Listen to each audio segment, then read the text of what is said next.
पावन पवित्र सोमवार के दिन मनकामेश्वर महादेव के नाम से किया गया उपाय रोग मुक्ति देता है, संकट कष्ट पीड़ा से मुक्ति देकर मनोकामना पूर्ण कर देता है। मेरे गुरुजी प्रदीप मिश्रा जी बताते हैं कि सोमवार के दिन मनकामेश्वर उपाय अपने आप में रोग संकट कष्ट पीड़ा का निदान करता है और पिछली कथाओं में बताया गया यह उपाय चमत्कार की तरह है। तो आप सभी से अनुरोध है, कमेंट्स में आप सभी आवश्यक रूप से मनकामेश्वर महादेव की जय जरूर से लिखिएगा। आरंभ करते हैं आज का वीडियो। जैसे कि नाम से ही स्पष्ट है, आप सभी से भक्तों को जरूर से यह उपाय करना है। 1 लोटा जल सब समस्याओं का हल, हमेशा ही गुरुजी ने बतलाया है।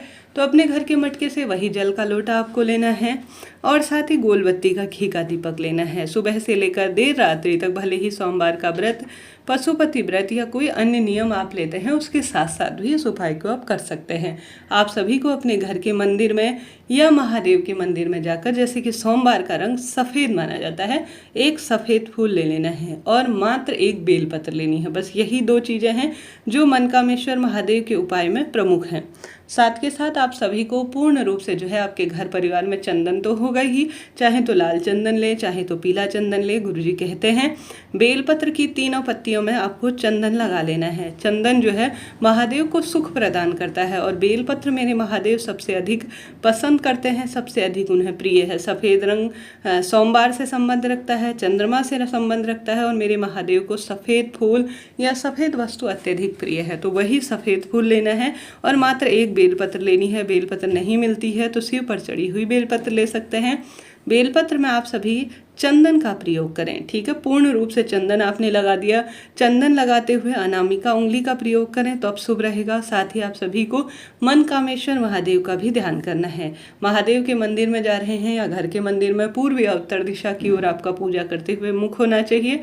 सबसे पहले जल का लोटा आपको शिवलिंग पर चढ़ाना है। सोमवार के दिन आप सभी को जल का लोटा इन 5 स्थानों पर जरूर से चढ़ाना चाहिए। वही स्थान सबसे पहले गणेश जी महाराज है, माता अशोक सुंदरी और आवश्यक रूप से कार्तिकेय जी भगवान। यह 3 जने हैं जो आवश्यक रूप से महादेव माँ गौरी के संतान मानी जाती हैं। इसके पश्चात आपको माता रानी के हस्त कमल में यही जल का लोटा समर्पित करना है और पूरा जो है बचा हुआ जल शिवलिंग पर अंत में आपको समर्पित करना है।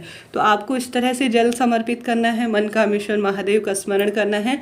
गोल बत्ती का घी का दीपक भी आपको प्रथम में लगा लेना है ताकि आपकी पूजा पाठ का साक्षी जो है आवश्यक रूप से यह दीपक रहे, ठीक है जी। घी का दीपक करे शुभ माना जाता है। अब आप सभी को आवश्यक रूप से जो आप बेलपत्र लेकर गए हैं, जिसे आपने चंदन में पूर्ण रूप से रंग रखा है और सफ़ेद फूल लेकर गए हैं, वह पूर्ण रूप से परिपूर्ण होने चाहिए।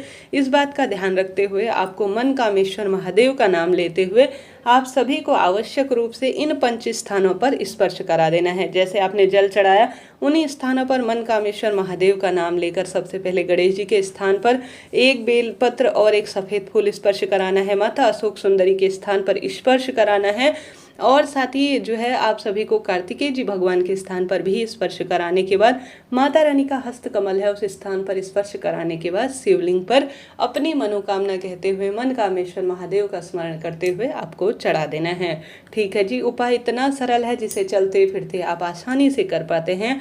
नौकरी हो, मनचाहा विवाह हो, संतान हो और रोग भारी हो गया हो, दुकान व्यापार नहीं चलता है, तो मन की कामना पूर्ण करने वाले मनकामेश्वर महादेव का स्मरण कर कर अगर इस तरह से सरल विधि से सरल वस्तुओं के साथ उपाय किया जाए तो कोई ऐसी कामना है ही नहीं जो पूर्ण ना हो रही हो। तो आप सभी को विशेष तौर पर यह उपाय 5 स्थानों पर स्पर्श कराकर विशेष तौर पर मनकामेश्वर महादेव का स्मरण कर कर करने का प्रयत्न करना चाहिए। कैसी भी दुविधा हो, कैसा भी कष्ट हो, वह कटेगा और मन की कामना तत्काल सिद्ध होगी। तो करके देखिएगा। कोई प्रश्न हो पूछ लीजिएगा, आपका अपना चैनल है, हमेशा ही आप सभी सवालों के जवाब आप प्राप्त करेंगे। तो हमने बात कर ली प्रथम उपाय की, बढ़ते हैं दूसरे सरल से उपाय की तरफ। यह उपाय सिद्ध उपाय के स्वरूप में जाना जाता है।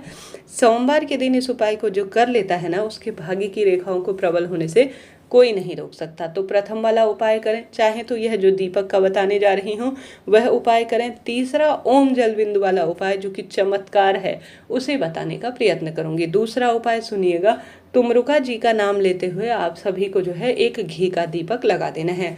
तुमरुका जी वही हैं जिन्होंने शिव महापुराण की कथा मेरे महादेव माँ पार्वती को सुनाई थी। तुमरुका जी का नाम लेते हुए आप सभी को एक घी का दीपक लगाना है, उसमें काले तिल डालने हैं और शिव जी के मंदिर में प्रदोष काल में या सुबह आपको प्रज्वलित कर कर आ जाना है। तेल का प्रयोग नहीं होगा, घी का, गोल बत्ती का, काले तिल मिलाकर तुमरुका जी का नाम लेकर आपको समर्पित कर देने हैं, जला देना है। गुरु जी कहते हैं लंबे समय से कोई बाधा, कोई संकट, पीड़ा आपको परेशान कर रही है तो तुमरुकेश्वर महादेव का नाम अर्थात तुमरुका जी का नाम ऐसा है जो सोमवार के दिन उपाय के स्वरूप में फल देता है तत्काल। तो आप सभी को इस दूसरे उपाय को भी करने का प्रयत्न करना है। कैसी भी दुविधा, कैसा भी कष्ट, कैसा भी संकट, कोई भी पीड़ा आपके जीवन को किसी भी स्वरूप में प्रभावित कर ही नहीं सकती। तो दूसरा उपाय आप करके देखिएगा, लाभ मिलेगा। तीसरा सबसे सरल उपाय हरिओम जल बिंदु उपाय, जो कि गुरुजी ने कहा है मेरे महाकाल की धरती में सबसे पहले इसी जल का प्रयोग होता है जल चढ़ाने में। सोमवार के दिन अगर आप शिव पर जल चढ़ाते हैं ना, तो आप सभी को हर हर शंभु नमामि शंभु कहते हुए तीसरा उपाय करना चाहिए।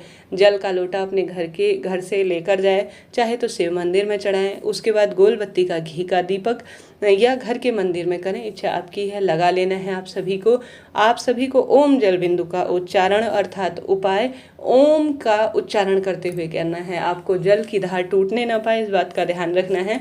आपको सुंदर भाव से सबसे पहले गणेश जी के स्थान से शुरू करते हुए माता अशोक सुंदरी के स्थान तक ले जाना है। उसके बाद आप सभी को यही जलधार कार्तिकेय जी महाराज के स्थान पर ले जानी है। बन गया ना पूर्ण जो है आधे अधूरे स्वरूप में ओम। उसके बाद आपको पूर्ण आकृति बनानी है। तो आप सभी को पीछे का जो हिस्सा होगा ना, जैसे ओम तो बन चुका है स्क्रीन पर आप देख पा रहे हैं, आप गणेश जी के स्थान से जो है कार्तिकेय जी भगवान के स्थान तक ले गए, फिर माता अशोक सुंदरी के स्थान पर, तो आधा ओम बन चुका है। अब पीछे का हिस्सा हमें बनाना है। तो आप सभी को यही जलधार धीरे धीरे धीरे टूटने न पाए, आप सभी को जो है जो पीछे की एक डंडी की सी आकृति होती है ना घूमी हुई, वह माता रानी के हस्त कमल पर अर्थात जिस पर शिवलिंग विराजमान होता है उस स्थान पर आपको गोल सी आकृति बना लेनी है। स्वतः ही बन जाएंगी अगर आप इसे करेंगे। तो उसके बाद आप सभी को इसी जलधार को संपूर्ण रूप से शिवलिंग पर समर्पित कर देना है। पूरा संपूर्ण ओम बन गया है, ओम का उच्चारण करते हुए। अब इस तरह से जो व्यक्ति सोमवार के दिन ओम हरिओम जल बिंदु भी कहते हैं इस उपाय को, ओम जल बिंदु उपाय भी कहते हैं, जो कर लेता है ना उसके भाग्य की रेखाओं को प्रबल होने से दुनिया की कोई शक्ति नहीं रोक सकती। तो 3 उपाय हैं, कोई पैसा समय लगना नहीं है, नहीं किसी का नुकसान होना है, जो भी होगा इससे फायदा ही होना है। आपको प्रैक्टिकल के स्वरूप में करके देखना है। कोई प्रश्न हो, कोई बाधा हो, कष्ट हो, पूछ लीजिएगा, आपका अपना चैनल है, सभी सवालों के जवाब आप प्राप्त करेंगे।